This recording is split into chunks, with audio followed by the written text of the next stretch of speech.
welcome to The Explainer. Today we're going to dive into one of the most famous, and maybe one of the most misunderstood passages in the entire Bible, John chapter 3. So get ready, because we are going to unpack its really powerful message about love, about judgment, and about this life-altering choice that it lays before every single one of us. And it all starts right here. Before we even get to words like judgment or division, the text anchors us in this radical, non-negotiable starting point. This isn't a threat. It's not a warning. It's this profound declaration of love for the entire world. So here's our game plan. We're going to start with that foundational idea of love. Then we'll see how, kind of surprisingly, it creates this great divide that forces a choice between light and darkness. After that, we'll look at a really fascinating case study in humility. And we'll wrap it all up by asking, what does any of this actually mean for us today? All right, let's start with that foundation. The text we're exploring makes one thing absolutely crystal clear. This entire story, this whole narrative, is built on the bedrock of God's love for the world. And that's not just a side note. It's the engine. It's the core motivation for everything that comes next. And this is such a crucial distinction to make. The text insists that the whole mission wasn't about condemnation. It wasn't about pointing fingers or laying blame. The explicit goal, as the passage lays it out, was salvation. It was about offering a way forward.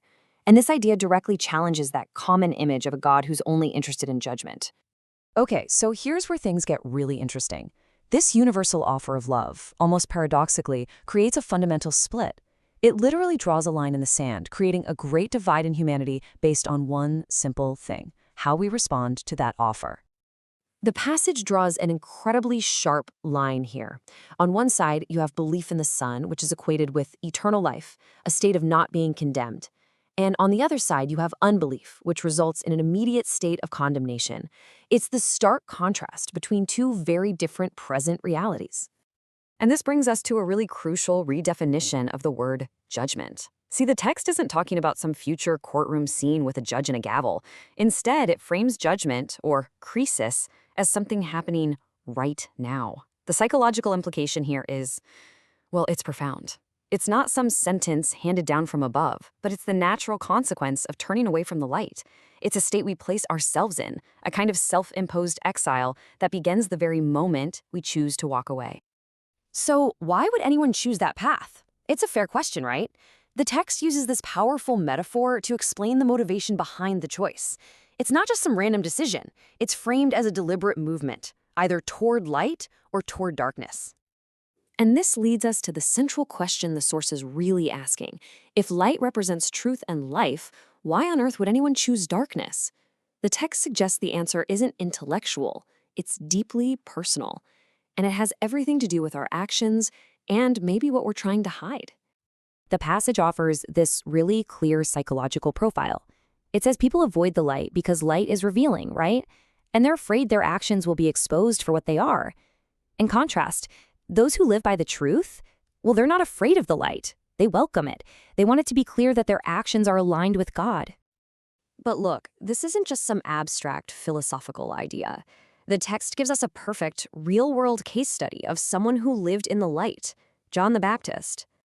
And his role just brilliantly illustrates this entire principle. John the Baptist was a superstar in his own right. He had this huge following, but he fundamentally understood he was not the main character. He was the perfect supporting actor, and his whole job was to point to someone else. This single statement, this is his entire mission in a nutshell.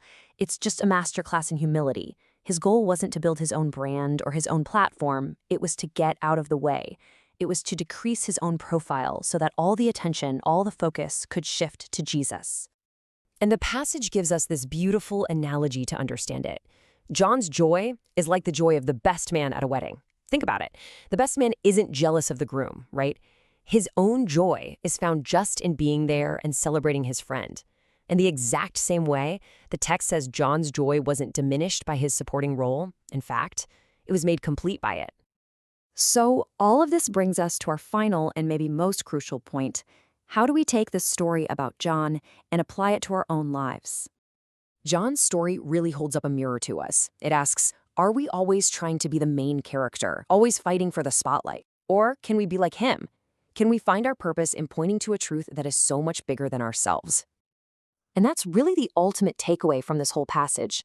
Our deepest purpose is fulfilled not by trying to be the hero of the story, but by humbly and even joyfully playing the unique part we were designed for, no matter how big or small that part might seem. Because, as the text argues, there is only one central figure in this divine drama. Our meaning, our purpose, and our deepest joy, they're found not in competing for the spotlight, but in finding our place in relation to that one central figure. And so, this passage leaves us right where we started, with a choice. It's a choice between two paths, and those paths are defined by what we do. And it asks us all to consider a simple but incredibly profound question. Are our lives being lived in the shadows, or are they being lived in the clarifying, revealing light of truth?